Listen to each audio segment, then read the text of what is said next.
Oh, we're Right. at 5:58. All right, we're going to go ahead and call this meeting to order. Hope everybody's having a good evening. I've asked Councilman Brown to lead us in prayer and pledge.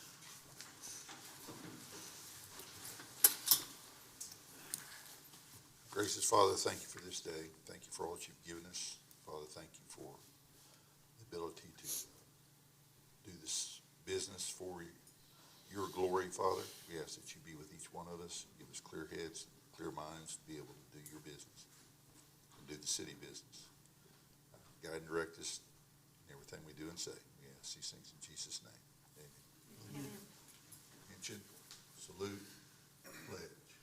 I pledge allegiance to the flag of the United States of America and to the republic for which it stands, one nation, under God, indivisible, with liberty and justice for all. Thank you. We could have roll call, please. Lamar. Here. Shropshire. Here. Bradshaw. Here.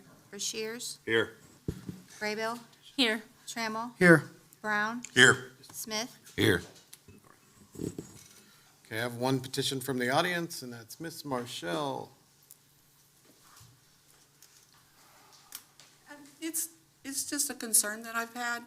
I don't know much about council business or government business. I didn't pay attention in school, I'm sorry. But I decided that I wanted to learn. And so I started coming to these meetings, and I've learned a lot. And I found out the one thing that I've learned is that I really care about this town.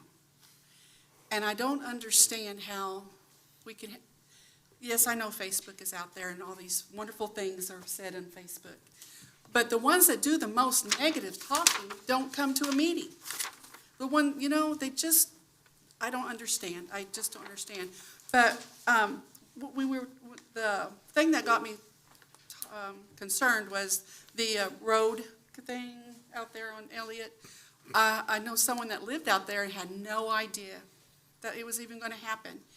And she lives just could see the actual stop signs from her house. She doesn't get on Facebook, and she just, she doesn't look at the papers. So how can we get more people to be concerned about what's going on? But once she found out, then she started, I told her to call her councilman and ask the questions. But when I read in the paper, I didn't get to go, but there was over 300 people showed up for something else in town. Where are they here? Why are they not here? How can you have such a negative opinion about something and not come and express that opinion in public? But you can do it on Facebook. It's just, I don't understand. And I want to do something to get more people concerned about our town. We have a wonderful town, and a lot of people have a lot of wonderful things to say and want to do. We've got people that want to volunteer. But they don't know how to volunteer, or they don't know what to say. And I want to do something. I want to do something to get people concerned and get them in here. And that's all.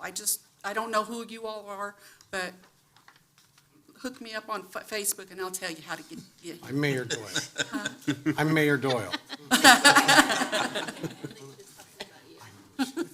Thank you. All right, thank you. We'll go on to the consent agenda, item 3. Are there any items that you'd like to have removed? A. A. G. G. All right, do I have a motion for B through F? Motion. Second. I have a motion from Brown and a second from Brashears. You can call for that vote. Lamar. Yes. Shropshire. Yes. Bradshaw. Yes. Brashears. Yes. Graybill. Yes. Trammell. Yes. Brown. Yes. Smith. Yes. Okay, item A, approve the minutes of the July 21st, 2026 council meeting. Motion. I got a motion from Brashears and a second from Choya. You can call for the vote. Shropshire. Yes.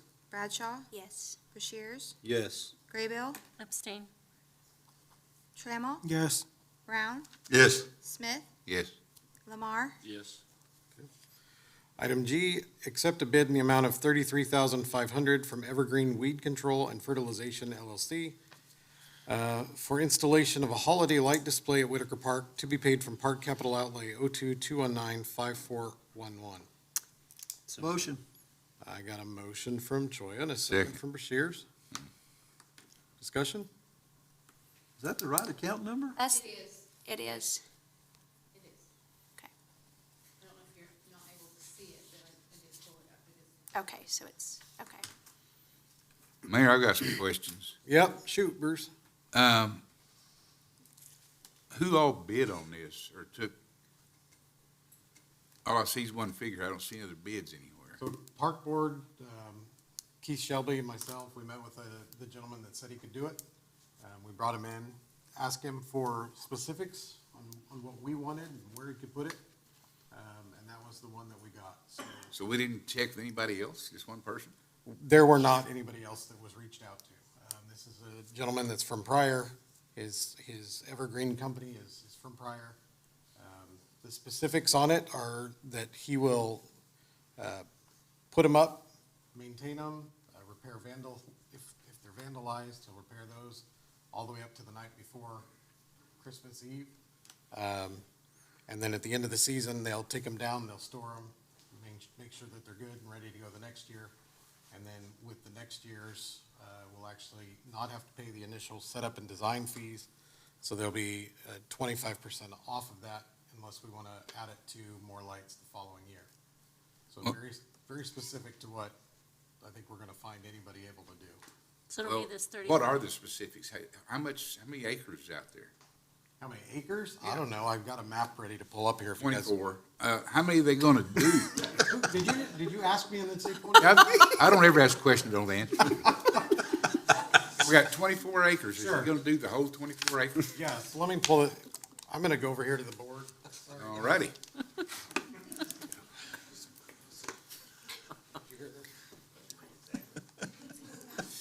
I mean, those are legal principles, right? I always mess this board up. Here's kind of, see if I can make it big. Can you see that, Bruce? I need to go bigger. Well, if it was turned more this way, but you can't. I'll just do the best you can do. He got, Oh, we got it I right here on- I got it, go ahead. Brown's got it up here. So, this is the design. That said, what we're looking at doing is, there's kind of an objective to the lights. We want to do something that can be added on and grown year to year, if we so choose. You'll see the yellow stars, those are the light poles that go all the way around the park, those decorative luminaries that we've got. I believe they counted 21 of them, if I'm not mistaken. We had originally talked about going from pole to pole with string lights and garland, whatever. But what we found is, if you look in the northwest corner, you'll see that the lights kind of awkwardly round those corners, and then it would stretch the lights, and it would look silly. Although the idea was great. So what we decided was, we're going to actually have their mini LEDs, commercial grade LEDs, and we're going to kind of candy cane each light pole. So they won't be connected pole to pole because each pole's got a 110 outlet on the top. All of them are controlled by photocell that's also on a timer. So we can adjust that timer, turn off the photocell, however we want to do that. That's on us. Then you see the red dots. The red dots are structures that are throughout the park. Those structures are going to be at minimum rooftop and pillars will be decorated. And then you see the blue around the pond. We're going to have some ground effects around the pond. One of the things that we've talked about were, and we have time. It's not something we have to do it all this year, but in that area, being able to do kind of like if we wanted to get a tree in memory of or whatever or something, or that's where people could sponsor. And those trees would go around that pond, and it'd give a real nice reflective. It looked pretty aesthetically pleasing. Then on the backside, the north end of the pond, we've got the two bridges. One is a functional bridge. The other is the old bridge that's there kind of for appearance. On the green line at the top, that would be a tunnel, a light tunnel that you could go through. We can decide whether or not that tunnel would be animated, like strobing, whatever. It doesn't matter. That's all just as we put them up. The red bridge would have a wreath on it and some rail lights, more or less kind of for photo opportunities if the family wanted to take some nice Christmas pictures. And then where you see some of the other light indicators on there, we're gonna try to do some ground lights around the trail. And then kind of, one thing I think is kind of cool is we've got two areas where we're gonna try to put two large trees, two large illuminated trees, with the biggest one being right there in the middle. The idea is that we'd like to create something where it's not just a drive by the park, but it's a come and be a part of the park, walk the park. Harper, you like that, the walkability, right? And so inviting people to come out and be out there, there's a lot that we can do going forward. But the other thing that was talked about was possibly as we do this, we could do, they could set us up to do like a lights on ceremony at the park, like we do downtown. Not to replace downtown, but in conjunction with. And we would invite our first citizen of the year to be that person that would throw the lights and turn on the park. So I think you'll find that's quite a massive undertaking for what they're willing to do. So I have a couple of questions. Yeah. Did we approach this dude with this concept, or did he come to, or did we go to him and say, design this concept? We came to him and said, I actually am the one that said, I want something that creates walkability and is aesthetically pleasing and, you know, tickles the feel good for Christmas time, if you will. And then he took our concept and put it on paper. So was our concept all of this stuff on page 33 of 39 of the packet? Did we take that to him and say, design this for the 8 pavilions, the 19 light poles, or did we go to him and say, here's our, how many acre park? You're 24. 20, looking at this stuff. It's just right underneath that. It's the same page. 24 acre park and tell him to design this and come back with, Correct. That's what we said. And so that list that you're looking at, Chase, will you reach behind and just push that up just a little bit? With your finger. Right there, now go up. right there. That is the inventory of what it would take to do what we've asked. Yes, very good.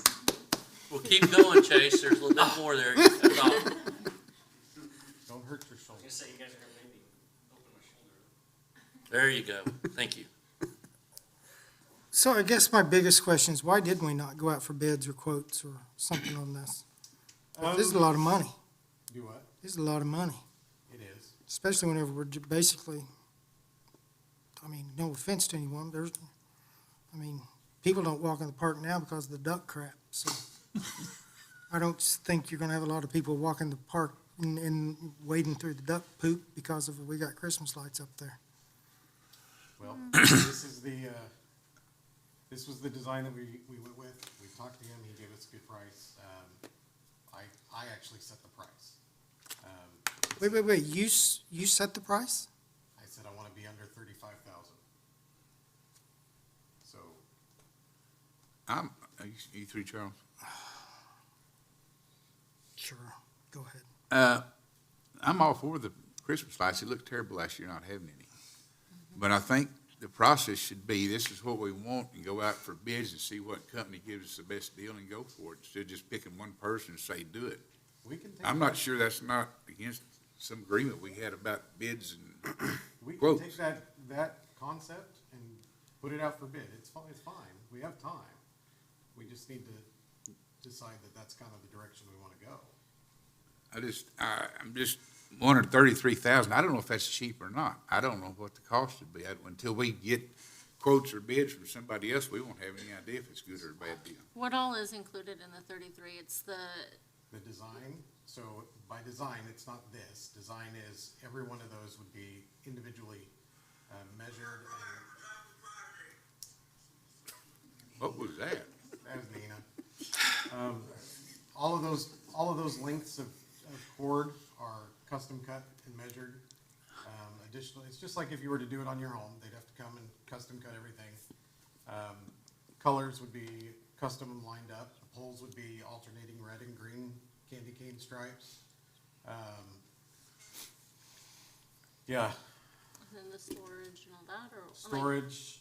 Maintenance, if bulbs go out or something breaks, they come out and they fix it. There's no additional charges.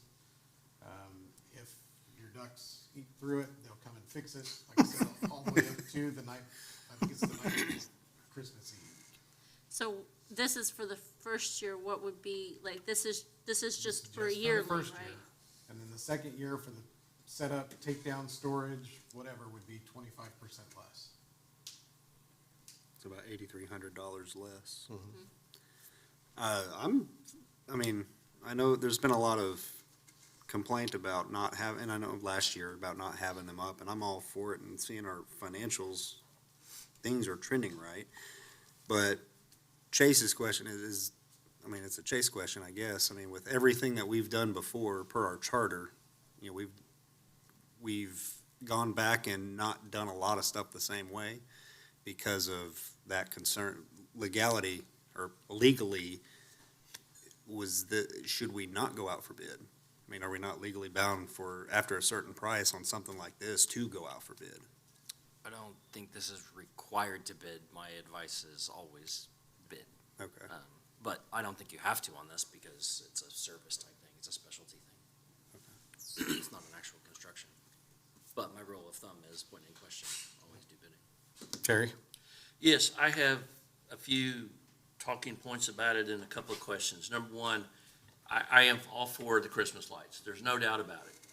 Number two, I think it is bad practice for the city to not seek bids or quotes on projects of this kind of cost. And my question to the mayor is, why would you not go out for bids Well, to get the best price instead of just Sure, one person, and you sure. tell them what to stay under, and they're gonna fix it the way you wanted it done? sure, I appreciate what you're trying to ask there, Terry, but if you remember, I started this conversation with, if you guys want to go out for bid, I have no problems doing that. Okay. This is what the park board sent up, and I'm presenting it to you guys for discussion. So, Okay. we've, 3 or 4 people have brought that up, that you guys want to go out for bid, and I've said more than once, I don't care. Chase even said it's not a mandatory thing. It's your guys' decision. My thing is, you wait too long, and we drag it out too long, we're gonna get to where it's gonna be too late in the season for anybody, whether we do more or less, to do anything. So, But just because it's too late, doesn't mean we shouldn't do things right. no, I'm not saying that, I'm saying just keep that in mind. Well, I'll change my motion to go out for bids then. Well, can I finish my Yeah, talking points first? Appreciate that. Thank you, but the second thing is that I'm glad Chase said it. Chase said, always recommended to go out for bids, and he's our attorney. My question was gonna be, is this the proper thing to do? And he's came up with that. The other thing is, I did watch the park board meeting portion of this segment, and I think what was the words you just said a while ago, that this is what they wanted? this is I what think they it recommended was- to council. It was recommended, but this was the only thing that was ever proposed to them, was this one thing that you laid out to them. Correct. and Okay. That's, And then the other thing was that the senior tenured member of the park board did ask questions about, do we have a contract? And should there be a contract for this, other than just what your little presentation is up there on the PDF? I think there should be a contract of what they're gonna do, who's responsible for it. Are these purchased or are we leasing them? no. So, let me answer But all there of should you. be a contract. Yeah, before no, we do listen. anything also. Listen, I agree 100%, and I would never imagine going into it without a contract. But we would be purchasing, they would be ours. Okay. But they would be stored and managed and taken care of as part of that contract. Wouldn't imagine doing this without. I would want to have that security either way, but until we decide that that's the direction we want to go, it's a moot point. Right. So you guys want to change your motion to go out for bid, let's do it, but we got to do it quick because we're going to run out of time. What's up? May I? Did I have the second on that? Yeah, you did. You can call for that vote if you're ready. I'll change my Oh, second. One Sorry. one Go other out for thing, we bids? should have a Yeah. date for the bids to come in. Okay. Give me a date. Want to do 2 weeks? That'd be fine. We're already into August, so Yeah. 2 weeks is about as minimum as I'll go. Yeah. Because you get past November, past August, into September. 2 weeks, opened in here, Tuesday before, or the Monday before, by Darla. Good with that? Well, I have a question about that. How are you gonna write the specs for it? Same thing that you, Well, I mean, Well, I'm gonna give them a verbal description of what we want. Right, that's what I'm talking probably about. what I'll do. I'm not gonna give somebody else's work to the public to say, Right. copy paste. We'll give them. but you'll have to put the specs in your bid proposal, your Yeah. request for bids, yeah. Yeah, that's why I say, What you it'll want. be verbal, yep. Okay. It's gonna be verbal or written? No, I'm sorry, written. Sorry, Charles. Okay. Whew.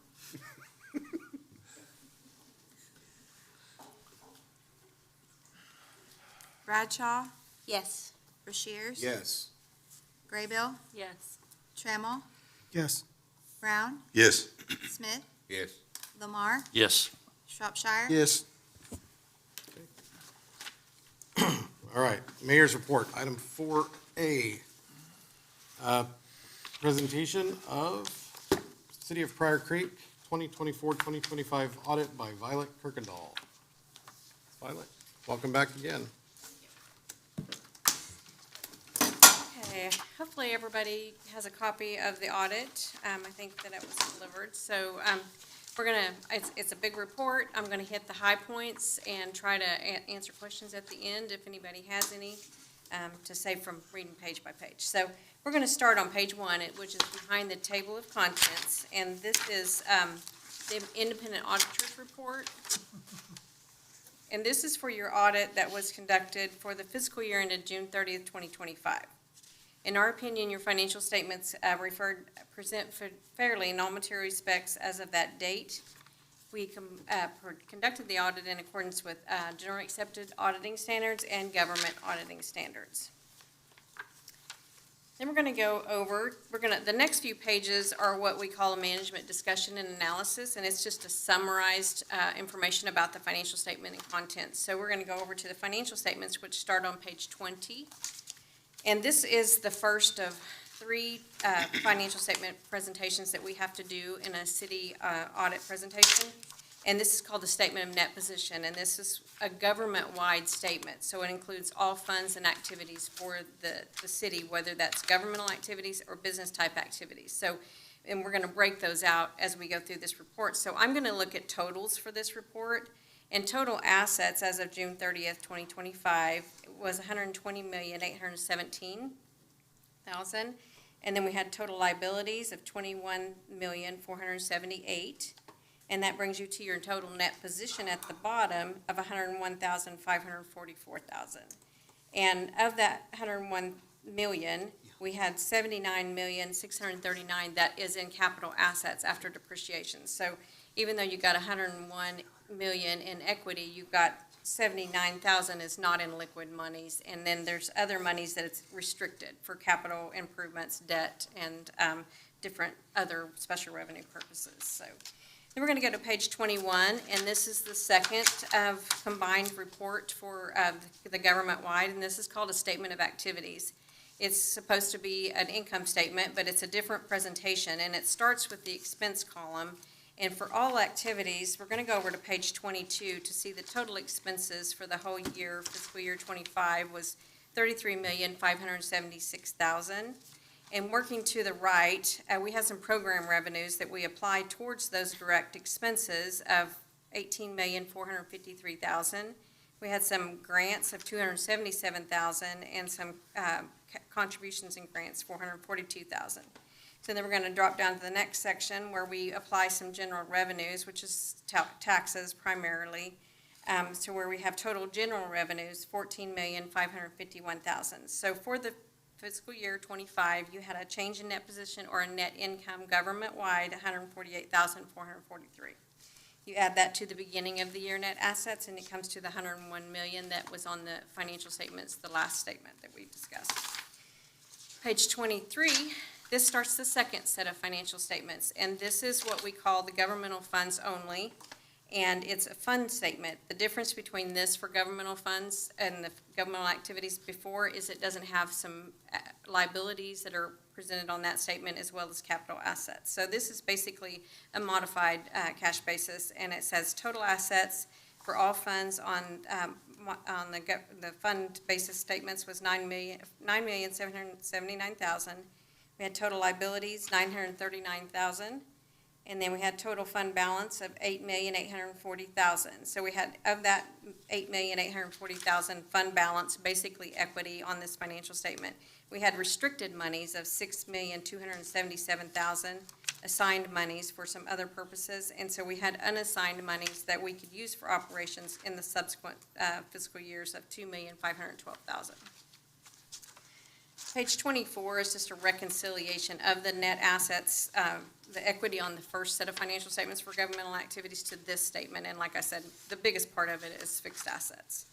So page 25 is the second statement, financial statement for the fund basis accounting for governmental. It's a statement of revenues, expenditures, and changes in your fund balances, and it looks more like an income statement. Total revenues were $13,029,000. And then over on page 26, we had total expenditures, $13,085,000. And then we had some other financing sources and uses of $755,916, and that's where we transfer money out to the Municipal Utility Board.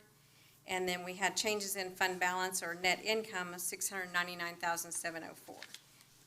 Add that to your beginning fund balance, and that shows the beginning, the ending fund balance assets on that first schedule. Second one is just a difference of the net income column to this net income column on this presentation, and again, it's depreciation, capital assets, that kind of thing. Page 28 is the third set of financial statements. This is a statement of net position for proprietary funds or the business type activities. So this includes the recreation center, the golf course, and municipal utility board. So for total assets, we had $56,301,000. We had total liabilities, $4,439,000. And then we had total equity, net position, $51,862,000. And of that is those capital assets, $35,268,000. Over on page 29, this is the second set of financial statements in that section for proprietary funds, which is your statement of revenues, expenses, and changes in net position. Total operating revenues, $18,445,000. Total operating expenses, $19,143,000. And then we had non-operating revenues and expenses of $2,714,000. The primary inflow there was your sales tax that came in of $2,115,000. Operating transfers, the $755,916, and so that makes your changes in net position $1,261,000. Page 30 is the third set of financial statements we're required to put in for the proprietary business type activities, and this just shows you where money was used or provided for these funds. Cash provided by operations provided $591,000 combined, or $591 combined, and so non-capital financing activities used $1,044,000.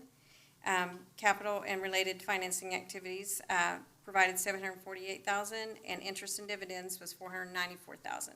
So overall, we had an increase in cash for that fiscal year of $200,287 for your business type activities.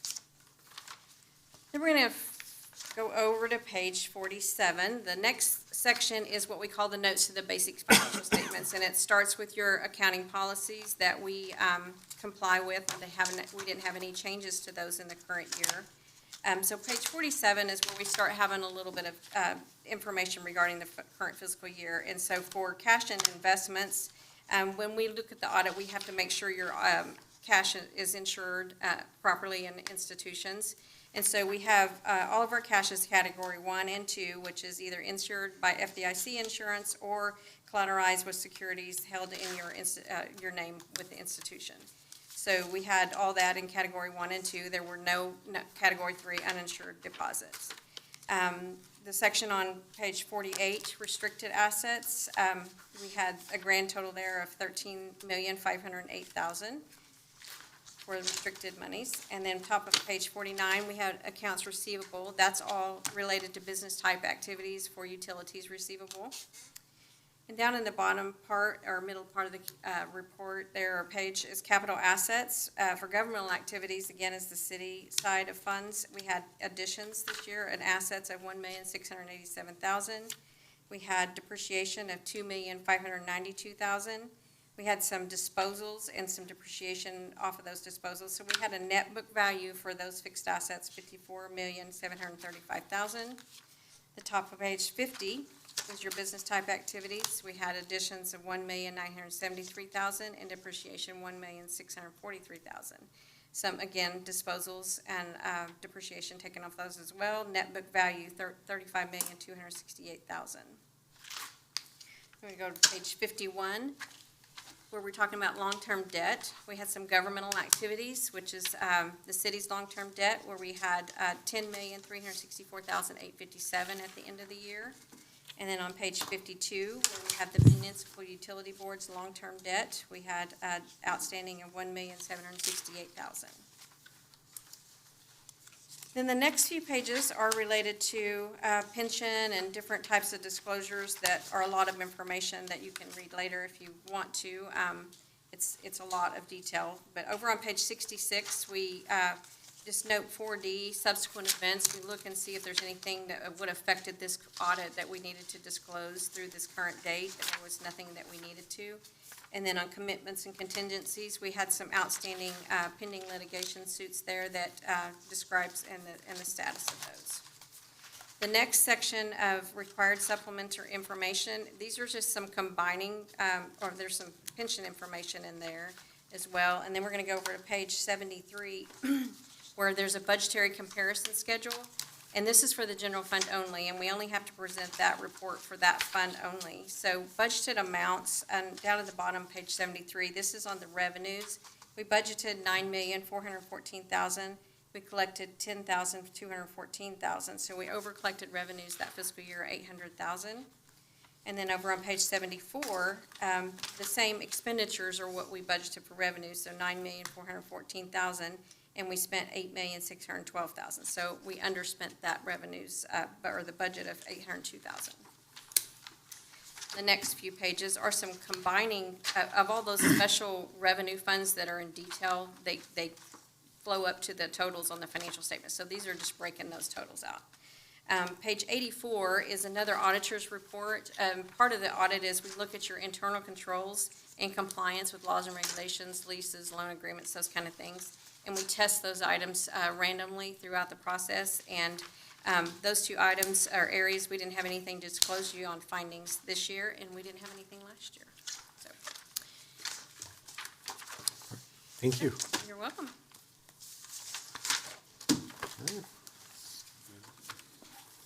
Anybody want to make a comment or anything on that? We didn't really have a discussion, but I think we're good. Thank you, Violet. Thank you. All right. Thank you. Yeah, and thank you for everybody that got us signatures. We appreciate that.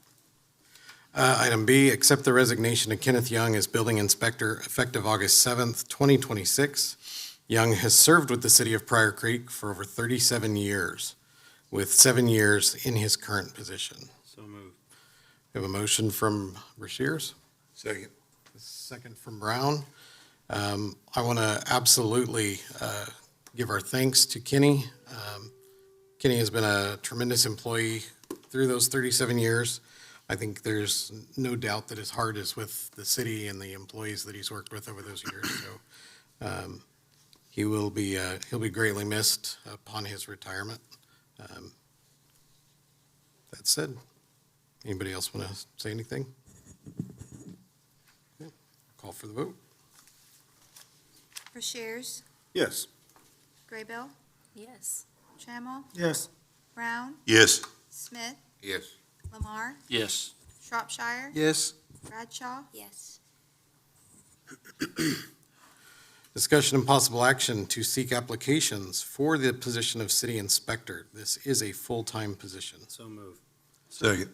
I got a motion from Rushiers and a second from Brown. We've been working this last couple, days. It hasn't been very long that we've known that this was coming. kind of short notice, but we've been kind of working to clean up the job duties and descriptions. Continuing to work with Kenny on that to make sure that we don't miss anything, but also working with Hannah and Jay and Lisa to make sure that that's formatted right and looks good and that we've got all of our dots covered. It'd be my recommendation that we look at somebody that's qualified and certified with the appropriate certifications,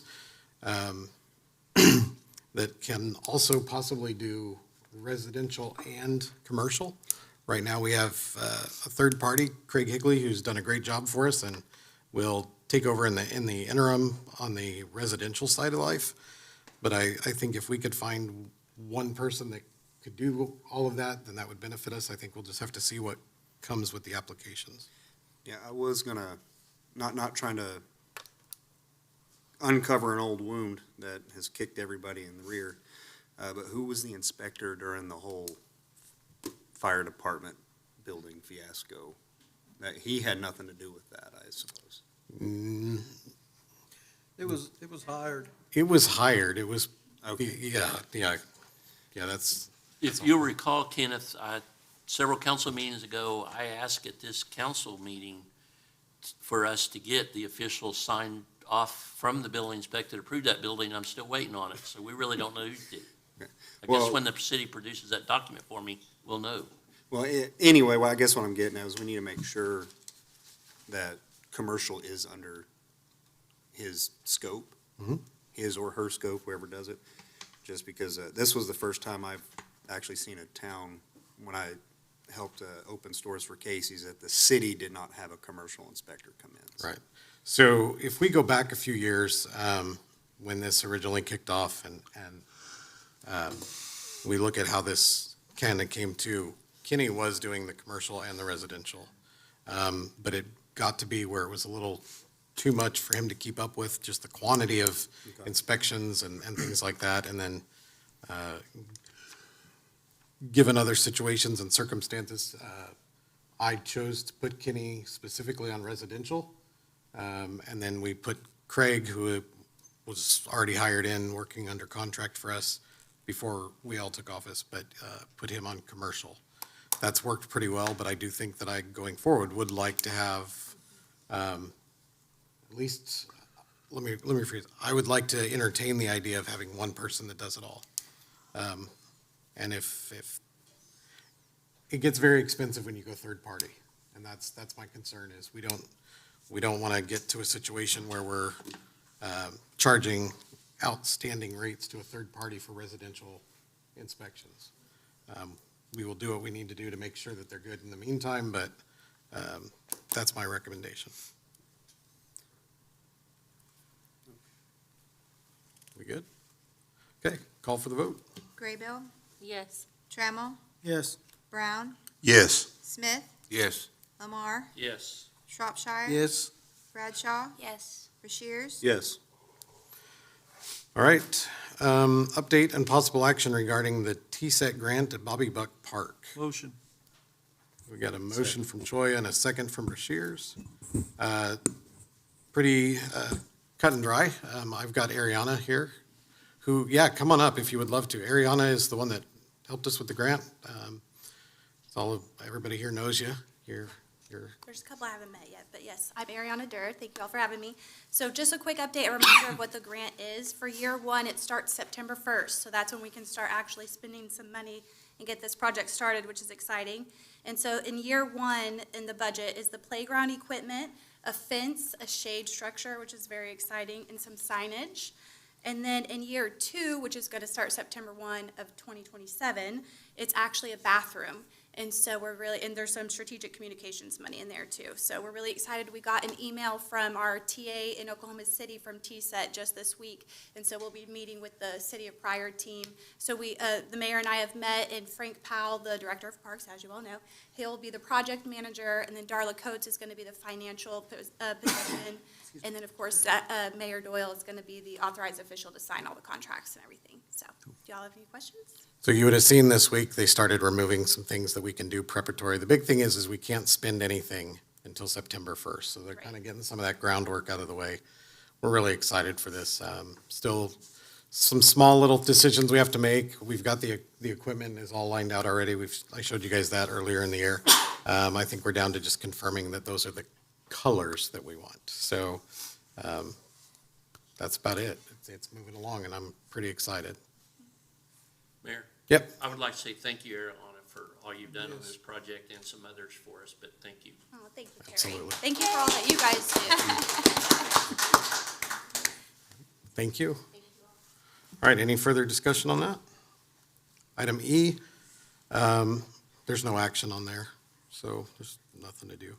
Item E, discussion, update and discussion regarding the Kingdom Community Development Service, KCDS, and its relation to services provided within the city of Pryor Creek. Motion. Second. Got a motion from Bradshaw and a second from Brashears, and I am going to let Lori and Carrie, you guys, and Amber, Yes. come on up. They took it and did some research and communications, so. Yes, so Carrie reached out first and got with Amber, and then we had a Zoom call last week, and throughout all of that, Amber wanted to come and share with you guys a little bit about what it is that this MOU would do. So Amber. Good evening, everyone. Mayor and honorable counselors, my name is Amber Davis. I am a program director for Kingdom Community Development Services, and tonight I represent Agriculture in Action and Community Nutrition Network. My passion for rural communities is deeply personal. My family ties to this region go back to 1895. I am a fifth-generation farmer and rancher from Inola in Wagner, Oklahoma, and I have been in nursing and healthcare for over 23 years. I've traveled as a travel nurse across this United States, but all this time my heart has been toward rural communities. And here I am back home in Oklahoma, and I understand that we can grow food, we can raise livestock, we can raise families and help our neighbors, but we do not always stop and take care of ourselves in rural towns. So tonight, I want to share 3 ways that KCDS can work with Pryor Creek. And why are we wanting to work with Pryor Creek? What is the big reason why we're here? It is because Pryor Creek's heart disease deaths are an average of 332 per 100,000 people, while the statewide numbers are 264. National numbers are 173. Which means that Mays County is 26% higher than the state and the national rate, which means there's a problem. And so we want to bring preventative measures as our first priority to Pryor Creek.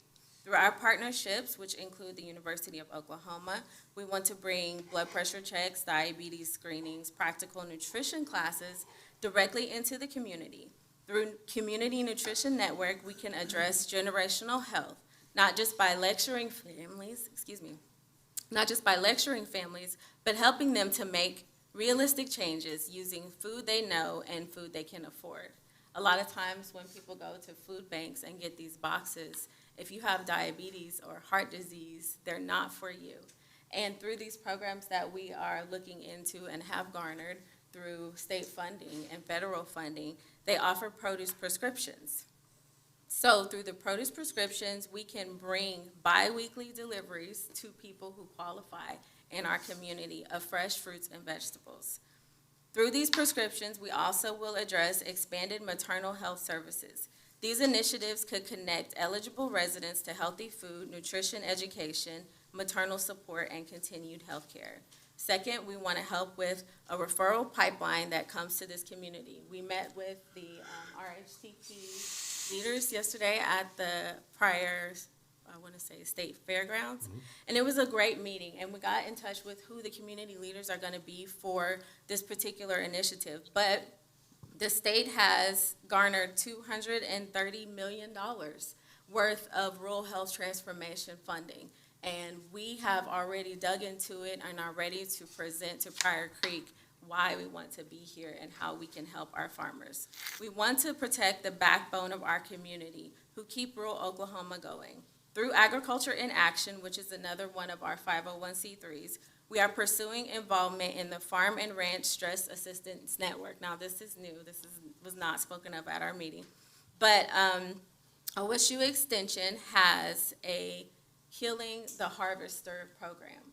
And so, being a generational farmer, my family, as you may know, farmers don't go to the doctor unless it's an emergency, right? By the time you go, you need to stay, right?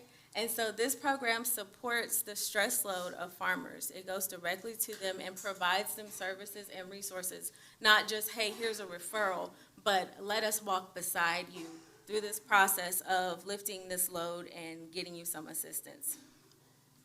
KCDS can provide the community development framework, so we are wanting to bring mobile units into the community, set up areas for screening. The mayor had discussed with me earlier about targeting veterans and helping them to get access to resources. One of the things that was spoken of yesterday at that meeting was that the resources are here, but not everyone has transportation. It's a huge barrier. Not everyone can get to the doctor. And doctors and specialist visits are being shipped out of Pryor Creek. And so if we can get ahead of the curve with preventative screenings, then we can identify these people who are at risk and slow the numbers for ER admissions down. We are coming to Pryor Creek not pretending to have every answer. We are coming with deep roots, trusted partnerships, and practical ideas, and a genuine passion to serve our neighbors.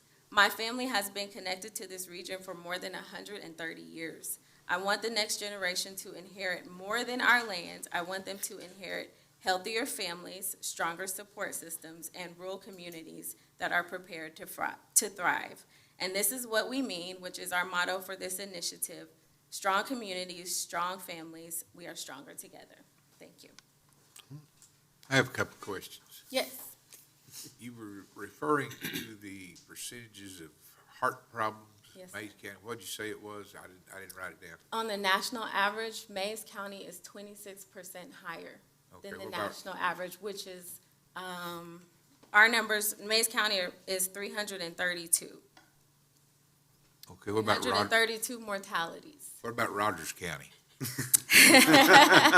I'm going to say, in comparison to the national average, Mays County is 7 points higher than the national average on obesity, diabetes, and heart disease. What about Rogers County? I don't know about Rogers County. Actually, I do know, Well, but that's not in this particular initiative. I did that research already. I'm curious why you're coming to help us when you're not helping Rogers County. for Because that.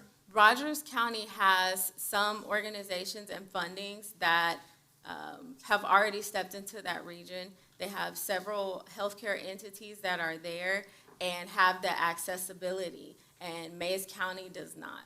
I thought North Star Church had a food distribution. Yes, we're not looking to duplicate services. So food distribution is very different from produce prescriptions. So the produce prescription program is an initiative that if someone has been diagnosed with a chronic disease, they get a referral and they can get produce prescription boxes bi-monthly that will help them to lower their heart disease numbers. Food Bank is going to give you beans and rice and a lot of things that diabetics should not be eating on a regular basis. And so we're looking to change the data and the statistics in this region. Just a brief question. Yes. And I mean, I'm all for, especially church organizations, I'm all, them doing stuff. Yeah. And a lot of them do stuff. Yeah. On the city of Pryor Creek responsibility, basically, I guess the question is like, what is the city, what is the Michael? city's, what is our part in the whole? If you could just go over that. Yes, so your part would be to help us have a space to do the screenings, to have the nutritional classes, the cooking, the food demonstration, generational education. We just want community support. We're not looking to duplicate any services provided by any other organization. Okay. We're actually partnered with OU, and Dr. Wetherill is she's a president, I believe, or a board member in TSET, and so we are kind of bringing it all together to just present these services to the community. And do we have a space or anything Yeah, like that? That's, I was gonna say Yeah, that. yeah. This is where Carrie comes in. yeah. Yeah. Well, we have a couple of spaces, so yeah. Yeah, I mean, a lot of what KCDS is doing is they're initiatives that the library is starting as well, and so it's a pretty natural partnership. We have meeting rooms, we have study rooms. We already partner with the Lions Club to do vision screening for young kids, so we already have that kind of reputation of being a place that you can go for some screenings, and we have the food boxes for the summer. We've applied for a grant to get a telehealth pod, which is basically a phone booth that has like a iPad or whatever, so you can do a telehealth call with your doctor. You could even do a job interview, that kind of stuff. So, I mean, she's not asking for a permanent building. Right. They just need like meeting room space and that kind of thing. And that's what we do. So. And community support. Like I said, I would like to partner with all of the organizations that are already existing in this area so that we can not duplicate the services, but also just bring the preventative measures to the community. And I had two, but I'll go with the one that I can pull back up. You talked about maternity. Now, my wife and we have 5 children, and we were blessed enough to have enough information, but almost all of it came from outside, Right. Pryor and Mays County. So what do you all offer in that regard? So there's 2 other programs that we've actually applied for. One is called maternity produce. It's maternity produce prescription. But once they're enrolled, which means they have a confirmed pregnancy, as long as they are not 13 weeks before delivery, they have to be confirmed. Then they can get enrolled in maternity education, doula support. We met with someone yesterday who is willing to train our certified healthcare workers to be doulas and walk them through that certification, because that is a specialty that is needed in rural areas and it's not there. And, but once they enroll, it's very exciting because they get this box until 2030. They get a bi-monthly box of produce for them and their families and the programming until 2030, and that's the end of the grant. And, the other one, the last one, it says that you're a faith-based organization. Is there a specific church or group or anything like that Yes. What is that? Just curious. I didn't see it. It's not, because once we got into not-for-profits and that type of the grant funding, we kind of made a separation. But Okay. it is Unity Temple Family Church, and Okay. this is the church in Inola, Oklahoma. My grandfather pastored there for 32 years. My father is now the pastor of 30 years. And it's a kind of a generational thing going on, but I'm deeply seated in Okay. Inola. Unity Temple what? Family Church. Family Church, okay. Mayor, Yeah. That's it for me. Sorry. thank you very much for coming and talking to us about this. Yes, sir. When this was first presented to us last month, we had no idea what this was, and nobody explained it, but thank you very much. Oh, thank you. It sounds like you have a very good program going. My just 2 questions how many days a week will you all be offering this service? And number 2 is the memorandum of agreement that we're talking about tonight, is that yearly and it comes back up again next year for renewal every year? So renewal, and how many days a week are you going to be in Pryor? I was looking at 1 day a week in Pryor. Okay. But it also depends on enrollment. Right. So, but I know that bi-monthly we'll be here for the delivery of the services. But the first initial few months of the program, at least 3 to 4 months, is going to be a push to get people enrolled. Okay. We spoke with some of the hospital organizations yesterday, and we're trying to get them to join in with us to refer people to our program. So if they go to the ER for a heart complication, they get a referral to our program so that we can get them enrolled and follow them with a supportive system. As far as the MOU, I think I put in there maybe a year, but as long as, 5 years? That's the length of the grant for the GusNIP grant and the RHTP Rural Transformation Grant. It's 5 years. But I will say, I will be here, coming back here, because we are still seeking other opportunities. And as long as I can get funding to help rural communities, I will. So I'll be presenting these things. The thing with the Farmers Trust Network, that is OSU Extension. I meet with, his name is Jason Beeman. He is the chair, and I'll be meeting with him to set that network up. It comes with a hotline that farmers can access as well for behavioral health. So it's a lot of things, but the primary core of the program is chronic disease. And lastly, Chase, did you write the MOU? I did not. No, Amber I wrote it. wrote that. Have you reviewed it and you're good with it? Yeah, I'm okay with it. So it's 5 years, but because it's not a financial deal, we don't have to worry about that 1 year deal. And it can be terminated with 60 Yeah, days. with any notice. So, yeah, And that's not a 5-year auto renew every year, it's a 5-year. that's program. great. Yeah, there's no auto. I have a question just for like education for the public. So I'm assuming if, somebody is approved for like the, produce prescription and stuff like that, they would have to have a physical address to have stuff sent to, could we have we have a homeless population. So what are the guidelines for all that? It's open for anybody? It is open for anyone who qualifies. Okay. So, the grant did not specify that person to be enrolled has to have a physical address. So they just have to have a place They just to have have to that be delivered or whatever. Diagnosed. They just have to be diagnosed and meet the, income standards. But that would be, how would someone who is unhoused Get the house the produce. house the produce? Well, Because that- produce. We've turns- seen some creative stuff. But we have refrigerated delivery vans. We have 2 reefer trucks, and so we will be able to deliver. Any other? I have one. Steve? I'm glad the mayor put on here about the veterans. Have you Yeah. thought about first responders? They also have a high risk for heart attacks and things like that. Absolutely. So our organization already sponsors paramedics.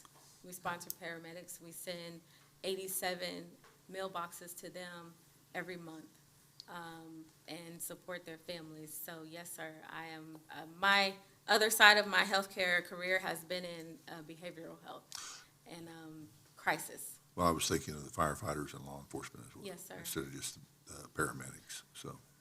I'm open to whoever qualifies. Okay. If you all want those targeted services for professionals, emergency professionals, I don't see why that would be a problem Okay. for us. Thank you.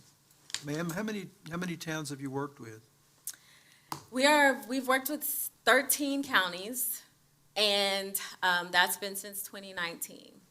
And now we are targeting specific areas that have the most need, and it's also based on the funding map.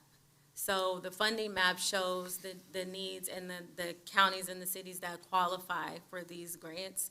And so we have to stay within those bounds, but I want to stay where I'm rooted. And so if this is close to home and it impacts our family greatly, so we're here and in Hobart, and we are supported by Cherokee Nation Health Systems as well. Thank you. What is your main source of funding? Grants. From state?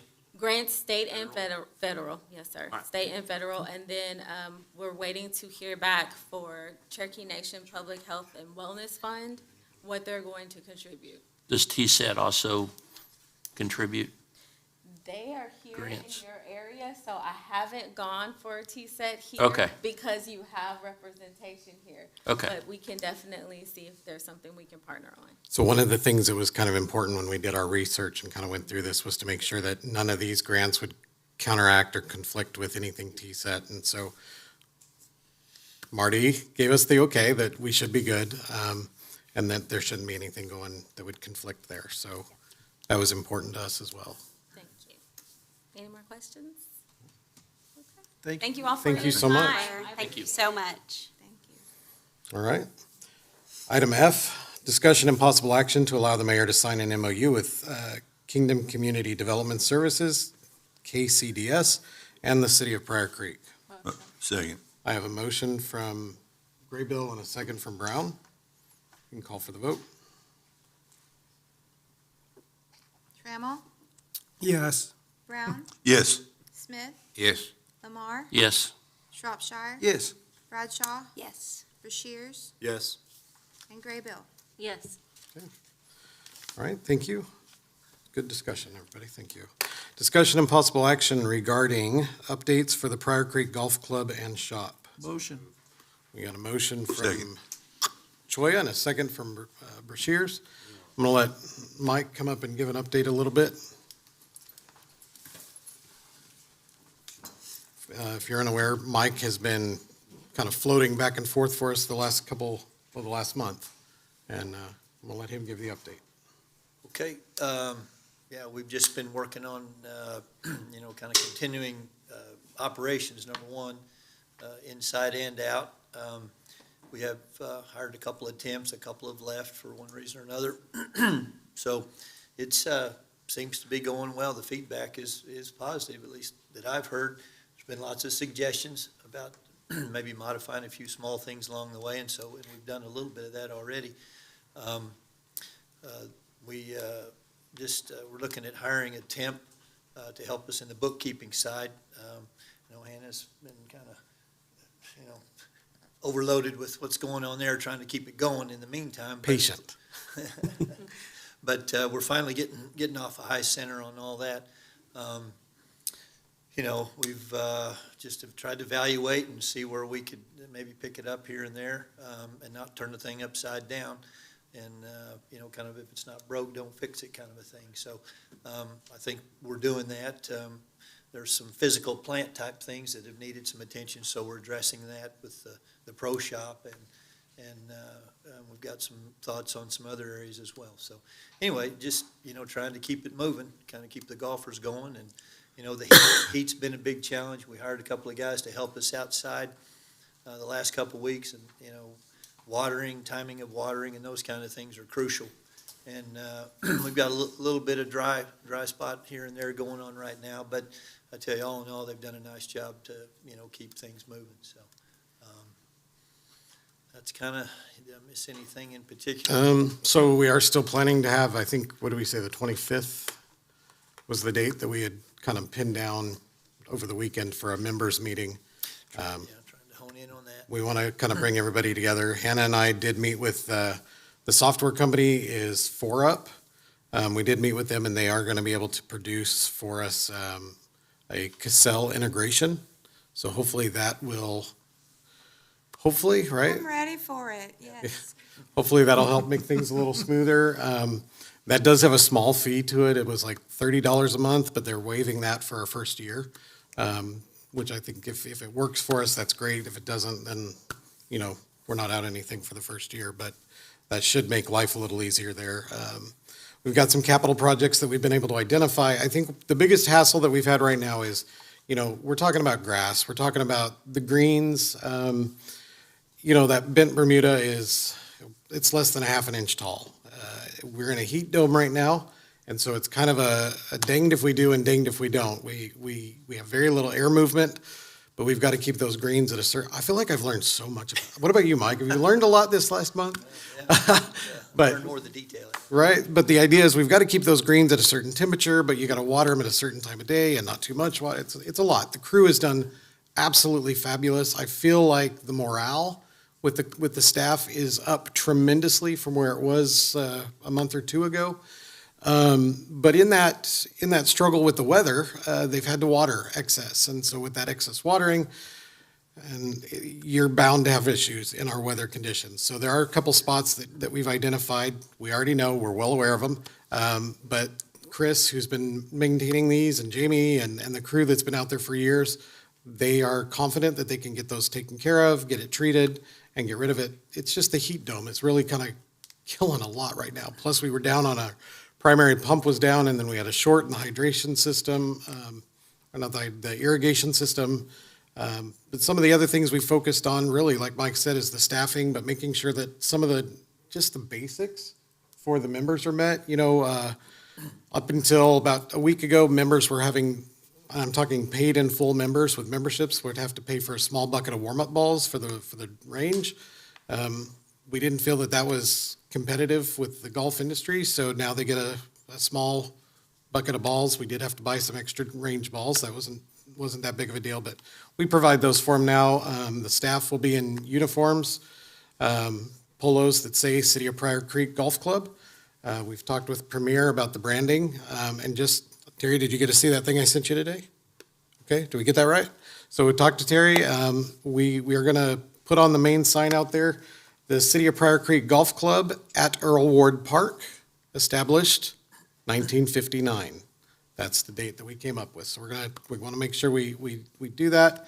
The pro shop, the building itself is in absolute horrible condition, so we're making some capital changes, improvements there. There's also cart buildings. This is not new. This is stuff we kind of already knew, but I'm gonna tell you that the emphasis is probably more so now that we've got to act on, we've got to get some new cart buildings. And the maintenance shop, Mike, you want to talk about the maintenance shop? Yeah, it's in pretty tough shape. If you've been out there and you looked at the pro shop, if you go out to the maintenance shop, it's 10 times worse. And you know, there's some roof missing on one side. We've got expensive equipment in there. The conditions for the workers is really deplorable, honestly. And so we've tried to do some things. You know, I think the mayor mentioned a couple weeks ago, we've got an air conditioner, we got a fridge going in there, and just to try to get some comfort in there, especially in this heat and all. And so it's an area that needs some attention, because the buildings are not far away from really literally falling down.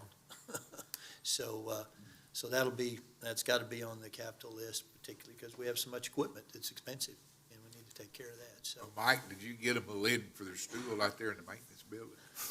I noticed that. Yeah, that's what I'm saying. You know, it's not good. Can you do me a favor, the council a favor, I don't care. Can you get us a list, doesn't have to be formal, just a list of all the big expenditures, capital expenditures Sure. that we are anticipating having to spend in the next few years? And then I'd also like to see a list of safety issues out there. I was gonna say, yeah, Well, sure. by redoing a lot of the buildings, that will take care of That'll some of it, eliminate most of Charles, the yeah. safety, yeah. But you're right. I mean, it all needs to be looked at, you know, for the safety of our, I'm more interested in the safety right now than I Yeah. am the long-term capital, Sure. short-term and long-term capital expenditures. But I think that would be, Yeah, we can do something. And I know there's a capital, I've seen a list that was already put in place, you know, because there's a bathroom that needs to be done out there. There's still some work to be done on the ramps going onto the cart paths. I guess where I'm But going here, none of Mike, is do we those- even have a strategic plan for the golf course? I think there's kind of one out at the rec center on, you know, this is the long-term plans. Do we have something similar at the golf course? Not really, it's just Do we a need to list. put something Well, I together? think that's kind of, Priority list. I'll jump in here, Mike. I think No, that's it's kind of what we're trying to establish is, and you'll see one of the next items is we're requesting to put some of that, I was getting ready to answer that. put some of So- that capital away. Here's kind of what's been discussed. Obviously, this is your guys' call, and we'll get into it later. Create a trust, basically similar to the economic trust, but make it specifically for the golf course. There are a couple hangups with that, which I was gonna go over. I think we can still do it, but we're gonna have to jump through some hurdles. With that trust, we'll be able to get the alcohol license, which is, I think, step one in getting that up and running where it was. Most likely, it looks like the rec board will be the trustees unless anyone else has a better idea. Again, that's your guys' call, but there's been some discussions as far as how to move this thing forward. To answer the question, I guess, as far as there's plans where to get us somewhere, where you guys want to go from there, I think is So up I to you think, guys. I think one of the things that Mike and I have encountered, and again, I'm not in any way, shape, or form interested in speaking ill or saying things that incite emotion, but the phrase we keep hearing is, if it plays, it stays. We've got registers down there that are on Windows 7, that are Keyboards with, you can't tell what the keys are. keyboards that don't have letters on it. I mean, and that's little stuff, but when we look at the buildings, the cart buildings, I think you were saying, we've got garage door springs that are held up with baler twine or baler wire. That's not, I mean, we know they're old, but I think when we get in and really start looking at where it's at, the strategic plan is let's secure a staff, let's get things moving to where they need to be. And then from there, let's put away money so that we've got it set aside for long-term capital projects down the road. So it kind of will limit so we don't get out of hand with spending, right? We want to make sure we secure some of that. Meanwhile, it's still making money. And that's one of the things Mike and I talk about is, and Hannah brought it up at the meeting the other day. It's doing very well. We are full parking lots every day. The staff is working their tails off. But I think getting it up to where it needs to be functional and safe, I appreciate you bringing that up. Yeah, I think we can get you that list. We start working on that. There's a lot of layers, but I think we're making good progress, being very cautious of what we do spend and where we're at with things and what we do to make sure that we're not just doing something that puts a Band-Aid over, over a broken arm. We want to make sure that we do something that, if it is like, for example, the pro shop, the fascia and the eaves and the soffits and the board and batten that's up there now is so rotten and dilapidated. There's no insulation. Part of that is why the building is always so hot. Part of it is we didn't have working mini splits, so we added some mini splits out there to kind of get that building under control.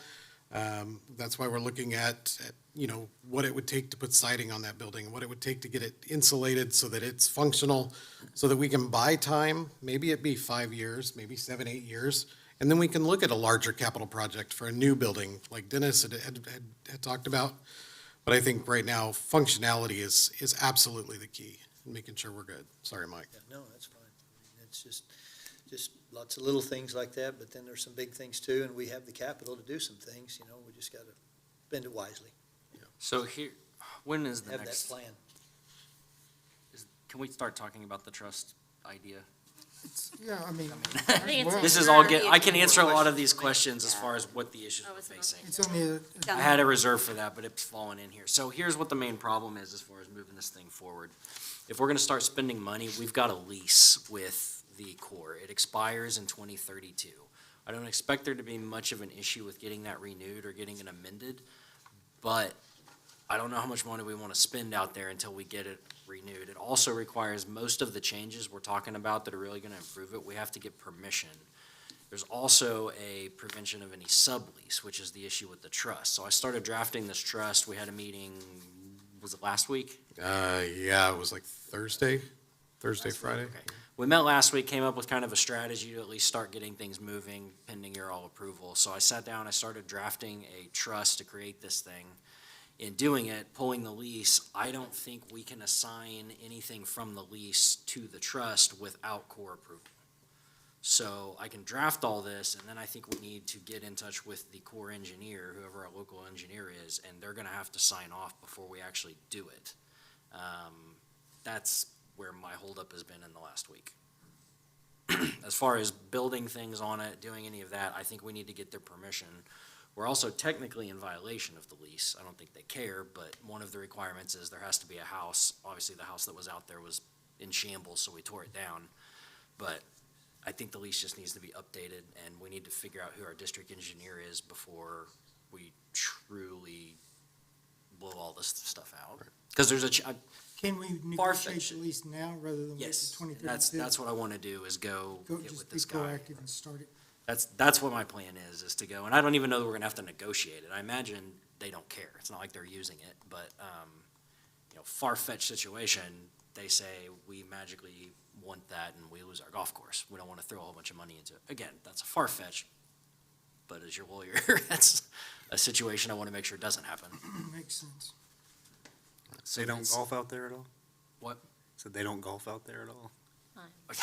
Well, I think one of the things that, kind of Mike and I have talked a little bit about and some others is, you look at when that lease was put together, and I think it really talks about security on making sure that the premise is secure. The purpose of the house is the security. Things like surveillance cameras and alarm systems, those weren't available then. And so that's why I think if we can talk to them and let them know, we've got cameras out there, we've got we've got the means to keep the property safe and protected. I think that's, like I said, we just literally tail into last week, sat down and talked about that, Yeah. so. Yeah, came up with kind of a plan. Mayor, Yes, sir. I'd like to ask a question to Mike.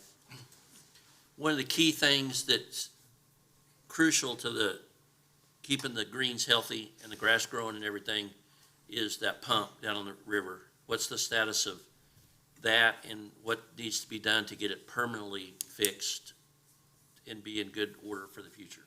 Well, I think the pump, so right now, everything is fully functioning. And there was some relays or something out on the pump that draws the water out of the river, but they got that taken care of. And then there was some shorts in the system from between the relays, for each of the holes and the valves that control that. But we had an electrician out last week and they got that taken care of. And, there were some things like I was told, that, the one over between 1 and 2, there's the T-box on 2 and the creek is there, that the wires were just laying open in the creek. They were not in any kind of. Well, and that's where that short was That's at. where the one short They were was. exposed, so. But there was a few others, and they did find them, and so everything is functioning, and Chris, talked to him today, and he knows how to come into there and set it on a timer. There's a computer system in the office there, and it's still functioning, and so he can come in and set that, So we're back up to snuff, I guess you could say. Who is the pump and/or electric contractor that's been working with you on that? Well, Electrical Services has been doing the electrical work. Okay. Yeah. All right. Yeah, there's a company called Schneider that I think some of the parts to put all that together, it's a bigger operation than Tulsa, but yeah, Electrical Services. Okay, thank you. And then we are aware, like I said, I think I brought this up last time, maybe it was in the park board, we do have additional pumps kind of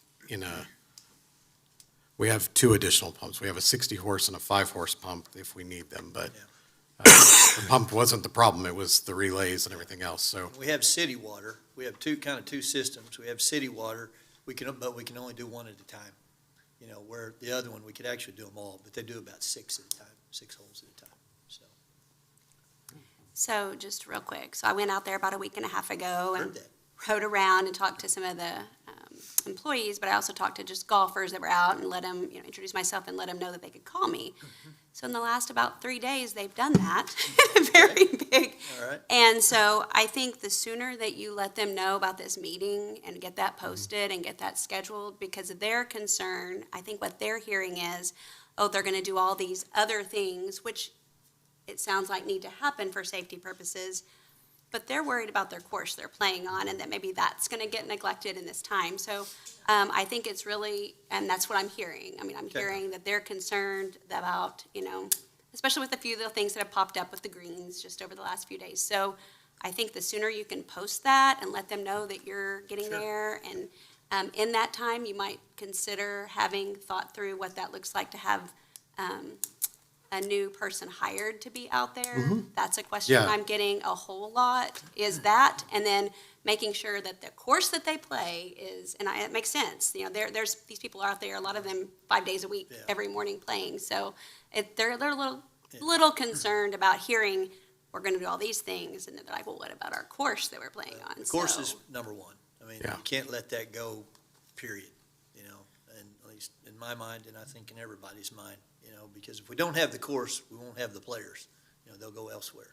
And so, whether we have the nicer pro shop and all those kinds of things, it's really about the course. Sure. And then being able to play golf. And that was the goal, that, Mayor set out to do, was not have any lapse in play. And I think we've accomplished that. And, so we've really, because we hired a couple of guys specifically to help with the greens and the grass, here in the last 3 weeks. And so, it's not 100% perfect, but it's close, I think. So, I think just putting that notice Yeah. out and letting them come in and hear you all say that will be. Sure. well, and, yeah, we've really been kind of talking about that. I think it was last night I talked to you about that meeting. We want to hold that meeting at the bunker. We feel that's the most appropriate place that would have room, and it's kind of, that into town, the extension of the golf course, if you will. But they had come back with some scheduling issues because they're going to be resurfacing their parking lot. We were hoping to do it this coming weekend, but we're not going to be because they're resurfacing their lot. And so we had to kind of look at the next available day that doesn't interfere with like farmers markets or council meetings or Thursday night. What is that deal on Thursday night? They've got a little thing they do. little league they do on Thursday. And so we want to do it on a time that's convenient. Do what? Scramble. The scramble, thank you, Thursday night scramble. So we have tentatively, just as of last night, talked about the 25th will be that date. Okay. And with that, we've talked about how to make that kind of an interactive meeting, get people there. Hannah and I did talk to 4UP. In fact, while we were sitting here, he sent me another email on it. how we can use that 4UP software to send out, create a flyer that goes out in an email to communicate directly to everybody. So it's kind of, we're learning a lot. But yeah, absolutely, first and foremost has been the greens. It's just, like anything else, one of the things that we're finding, we applaud the passion. We love seeing everybody out there, the daily people, the people that are there all day, every day. That's great. That's what it's for. But like anything else, rumors don't take very long to get started and get out there when they're just that. And so we're trying to head some of those off at the same time, and it is what it is. But yes, no, yeah, 25th is what we're looking at for right now. And as far as greens maintenance, it made me think, do you know the condition of the equipment, the mowers or whatever, everything that's used Well- out there? Because I know those things are not cheap for golf courses. Well, yeah, we just bought a bunker rake. I know that a greens mower is on the docket. That's about 70 grand, somewhere in that neighborhood. Yeah. Yeah, so I mean, it's expensive stuff. But those were the really two main pieces. What's used right now? Out of curiosity. Pardon? What equipment is used? Everything. Outside the rake, but like what kind of mowers? Like, is there- Jacobson. Yeah, they're using Jacobson stuff primarily. Did you get him a push mower? Yes, I did get them. Okay. Yes, That I was got what them they a all push said mower. to me. They all said, we need a push mower. Yes. Push mower, we've got some of the kids that have been doing like cart maintenance, washing and stuff. We had one, Colby had asked to go from that to actually working with the grounds crew. He wants to weed eat, and so we thought that'd be an appropriate move him over. We've got, actually, we just brought in Tyler Brown's son. He's working there now too, so big golfer. Good young lady today too. Yep, so, but yeah, we're learning a lot, but we're getting there. And I think, as far as, the overall, the morale, like I said earlier, the morale with the staff is high, and that's important. We want to make sure that we keep them engaged. But also, we get a lot of positive feedback. I think that's, that's been a plus.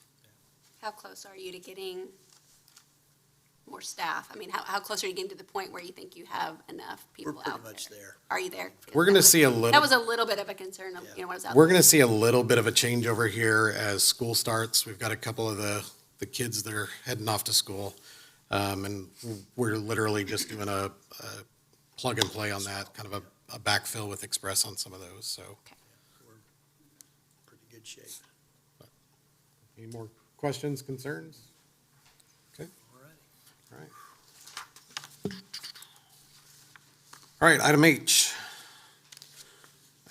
Discussion and possible action to create and fill the position of bookkeeper or office assistant at the Pryor Creek Golf Shop to handle the daily paperwork, ordering, and receiving. So motion. Got a motion from Brashears and a second from Brown. So what we're looking at here, and this is kind of discussion that I've had with Hannah and with Mike, is, and we have to kind of reflect back on our own discussions and conversations previous to this transition. When we get to things like cart rentals and daily paperwork, the Z reports at the end of the day, Donna and Dennis were doing all of that. And so right now, I think it would be appropriate that as we have time to transition, we get somebody who can focus on keeping the paperwork in order, somebody who can actually, tally up how many cart rentals we have and keep those things in order. Somebody that can kind of focus on making sure that items are properly received in the pro shop, meaning as Love's Bottling brings in the sodas, we're not just putting them on the shelf and putting them away. We're actually logging the purchase order into 4UP. We're physically scanning everything. We're not doing any blind receiving and saying, yeah, there's 48 there, because, that's human error, and that's not going to give us accurate inventory. And so now that we're starting to get to the point where some of those POs are going to start coming in, I think we just got our first one from Love's. We want to make sure that that stuff is inventoried correctly, because it's what will make or break those funds. And then on top of that, if we just have somebody there every day who can, or at least several times a week, that can keep track of the receipts and get the daily paperwork together and be somebody that's running from, the pro shop to the bank, to do change orders and those kind of things. We've tasked one of the guys there with it, the problem is it's just challenging for him to get away to do it because he's needed there. And so Mike and I and Hannah have talked quite a bit. I think even if we had somebody that right now was just able to go down there and start getting and training everybody in processes, that's going to be the healthiest thing for us as we take on the operations of that golf course in its entirety. I'm thinking this is more of a full-time, I mean, if they're doing inventory and bookkeeping and, I'm the person right now. yeah, I can't imagine not having a full-time person doing. Mike, you want to, so Just Mike, saying. I'm going to real quick, I'll let Mike present an idea that we've kind of talked about. A couple of things on that, because, so the pro shop attendants will be doing some of that as well. So it won't be just her. So we've got a young lady that's been working at the rec center for a couple of years that has done a great job. She works our front desk and she teaches, and she's interested in doing more. And so I've talked to her about doing that. And then Kim Hines, who does our books on a daily basis, who Hannah works with, will help train her in that area. And she's very responsible, very mature, good with people. She's just a little bit older than the workers that are in there, so I think she can provide some mentorship and leadership. And, I trust her, kind of the bottom line. And I think she'll do a nice job. And the reality is, we are kind of feeling our way on some of this because there was no job descriptions or anything in place.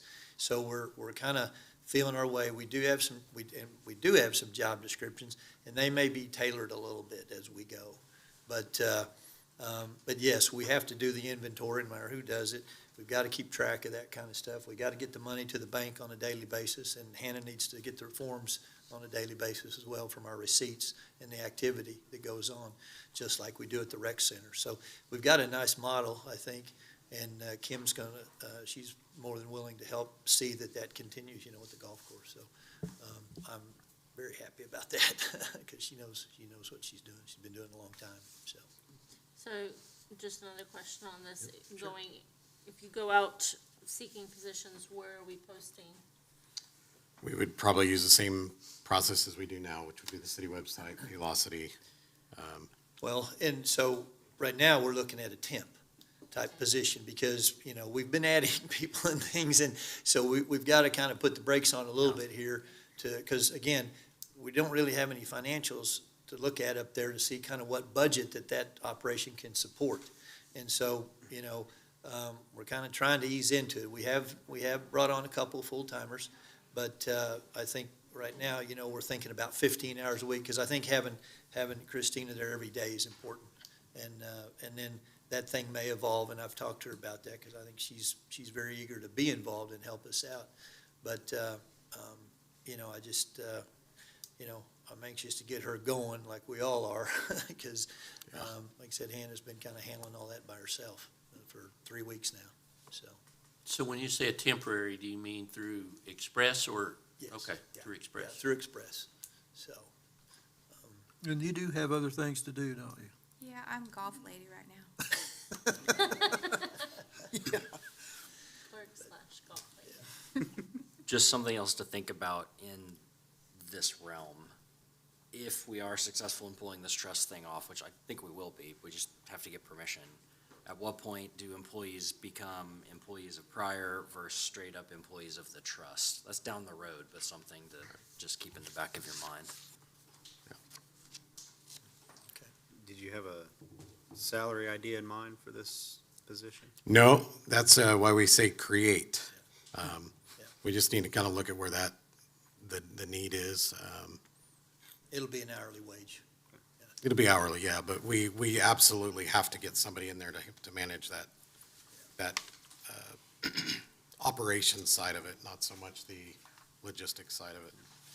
And, I know we have the financial records, and that's really up to the time before this transition, so I know it's gonna be difficult to kind of gauge how accurate we can rely on this moving forward.